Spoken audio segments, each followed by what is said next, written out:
சதீஷ் சிவா அவர்கள் Indian டீமுக்காகவும் represent பண்ணி விளையாண்டுட்டு இருக்காரு. 65 பந்துகளில் செஞ்சுரி போட்ட சாதனைக்கும் சொந்தக்காரர் சதீஷ் சிவா அவர்கள். சில வார்த்தை. இந்த படத்துக்கும் எங்களுக்கும் எந்த சம்மந்தமும் இல்லை. ஆனால் மிகப்பெரிய வெற்றி, கனா வெற்றி. உண்மையில் இது எங்களோட பெரிய கனா.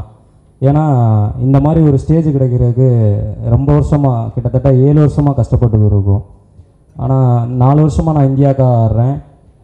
2 தேசிய சாதனை வச்சுருந்தேன். 65 பாலில் 116 ரன் அடித்த ஒரே மாற்றுத்திறனாளி கிரிக்கெட் வீரர் தமிழக வீரர் நான் தான்.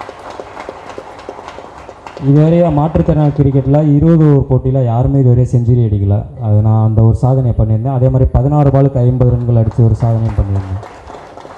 இவ்வளோ சாதனை பண்ணாலும் அண்ணன் சொன்ன மாதிரி ஜெயிச்சுன்னு சொன்னால் கேட்காது, ஆனால் ஜெயிச்சேன்னு சொன்னால் கேட்குன்னு சொன்னாங்க.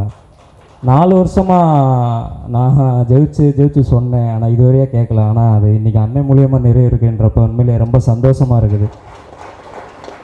எங்களோட வருத்தம் என்னென்னா, உமன்ஸ் கிரிக்கெட் இருக்கிறது, அதை டெவலப் பண்ணுறதுக்கு இந்த படம் மூலியமாக தெரிஞ்சு. ஆனால் ஃபிசிக்கலி சேலஞ்சர்னு ஒரு கிரிக்கெட் இருக்குது, அதில் இந்த மாதிரி ஒரு கிரிக்கெட்டர்ஸ் இருக்கான்றதே இன்றைக்கி தான் நிறைய பேருக்கு தெரிஞ்சிருக்கு. 4 வருஷமாக இந்தியானாலும் இவ்வளோ பெரிய மீடியாஸ் இதுவரையாக நான் கண்ணால் கூட பார்த்ததில்லை. ஆனால் இவ்வளோ பேர் ஒரு மேடையில் எங்களுக்கு இவ்வளோ பேர் ஒரு மிகப்பெரிய பாக்கியத்தை ஏற்படுத்தி கொடுத்த சிவகார்த்திகேயன் அண்ணனுக்கு மிகப்பெரிய நன்றியை தெரிவித்து வைக்கிறது. அது மட்டும் இல்லாமல் அண்ணன்கிட்ட இந்த படத்தை கொண்டு போய் சேர்த்த காமராஜ் அண்ணா அவர்களுக்கும் எங்களுடைய மிகப்பெரிய நன்றியை தெரிவித்துக் கொள்கிறோம். Thank you sir.